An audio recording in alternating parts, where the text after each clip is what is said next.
if you're a problem drinker, like I was, heavy drinker, alcoholic, sober curious, you need to listen to this about anxiety, because anxiety, for me, was probably the worst symptom of alcohol, withdrawals and such like, until I got very ill physically, because anxiety is mental health, isn't it? Now, even when I was very young, I actually drank because I felt less social anxiety. So when I was about 15, 16, I hadn't really had much to drink. I'd had a couple of drinks with my dad one time on a holiday, but I went to this party and a few drinks, and I thought, wow, I'm confident now. I can dance, I can talk to girls, I can just feel myself, be myself, I suppose. I was pretty shy as a child. My girlfriend wouldn't believe that, but never mind.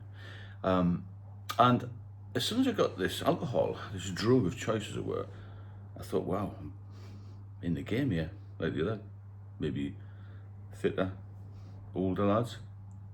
And it was my passage to freedom, really, and growing up quickly. So really quite early on, I was drinking to feel better, and I enjoyed it. There's no two ways about it. You know, if I ask people, it's a daft question, why do you drink so much? Because I enjoy it. And the problem comes when you get to the point of drinking, enjoying it for a short time, but also being aware that it's doing you harm. That's the area of the problem. So I used to drink it to release the anxiety of social events, especially. Or even when I was on my own, I lived on my own. And when I joined the police, it was a big culture of drinking then, going back a few years. And we used to drink to unwind for special occasions, just because it was a Monday, any excuse really. And in time, I drank a bit more and a bit more. I mean, I had to quell it at times when I was working. I didn't drink on duty or anything. But I used to have a social drink most of the time. I got used to it. It was a habit and became an addiction in the end. But the withdrawals were pretty bad for me. I used to say to people, do you not feel rough, you know, after night's drinking? Oh no, I feel right. I feel right as rain. And I thought, well, I don't. I always felt tense, slightly worried about things. And this sort of crept up over time, over a few years, and I was confident still then, but I used to think, wow, I've had a bit too much to drink. I don't feel positive anymore. I felt a bit negative. And the anxiety took over my life in a way, and I thought, wow, I don't really fancy getting on an underground train.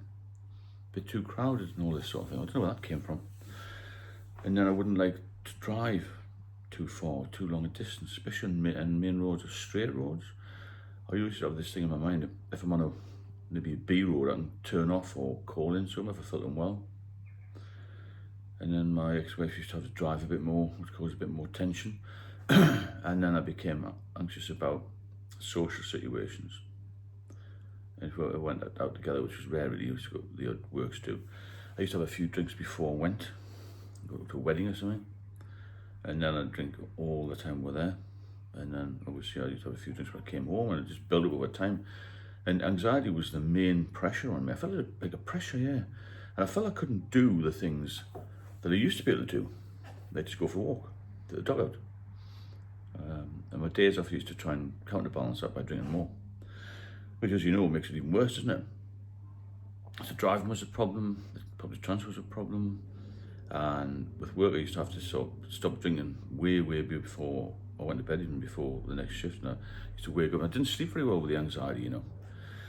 It was on my mind, oh, I hope I'm going to be all right, I'm not going to be able to drink, or I had to plan ahead a bit.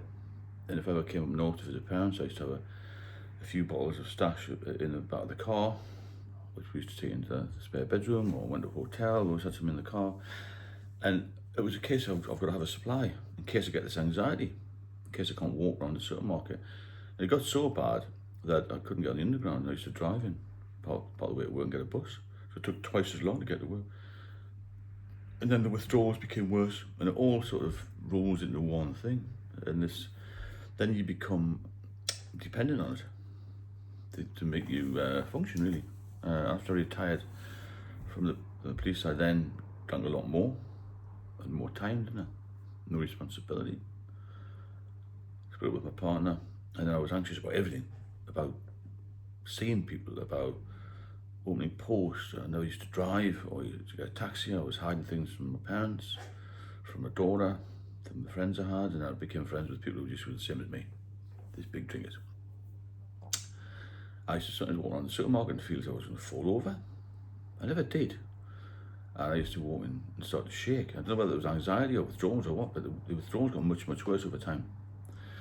And it's now incredible that I can just do the small things. I can get on a train. Me and my girlfriend go on holiday. We can fly. We can drive together and go and see my dad. I'm going to see my daughter in Manchester anytime I like. I can jump in the car. I can pick people from the airport anytime, 24 hours a day I'm available. I'm not anxious. In the past, if I had something, when I was drinking, if I had something, say a wedding on the Saturday, I used to plan a week before what I was going to do. I think, well, I'll have a few drinks Monday, Tuesday, Wednesday, then I'll try and cut down a little bit Thursday and Friday, but I'll have to make sure I get up early on the Saturday morning before the wedding, so I'll have a few drinks before we get there. I'm going to feel so good. I used to know how I was going to feel, so I predict how bad I was going to be.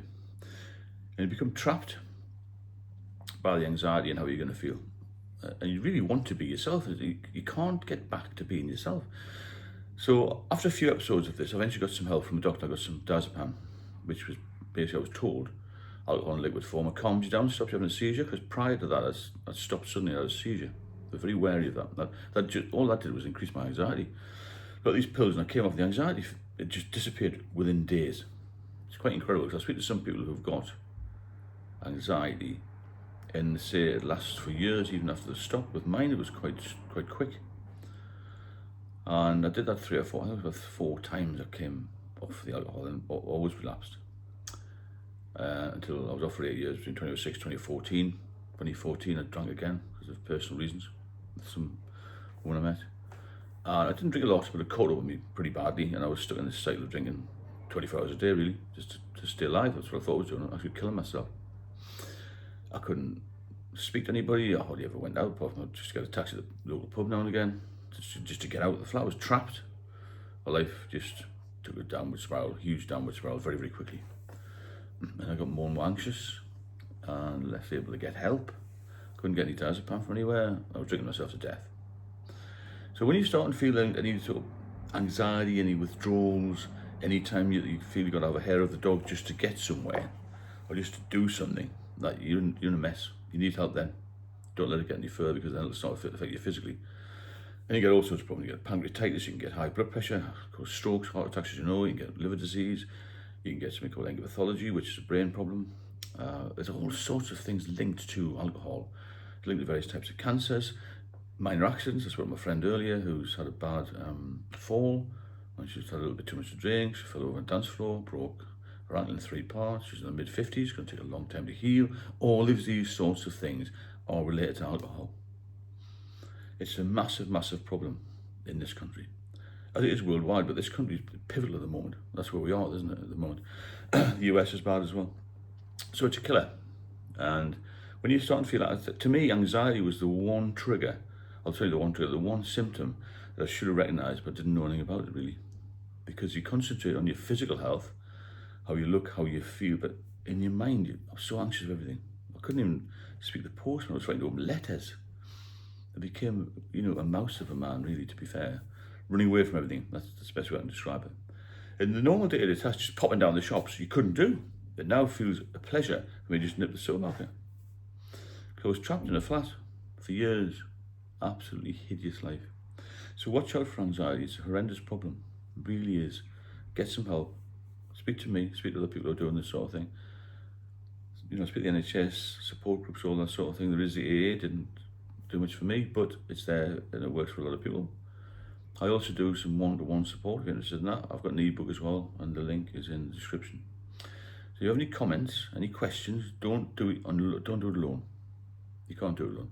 It's a team effort on here, and we're here to support each other. And if you want to get sober, I'll help you with it. And that's why I'm here, to help people, guide people. And I don't want anybody to be in the situation I was in 2019, when I was told I may die, because that is not a good place to be. Any issues, drop me a line. Speak soon.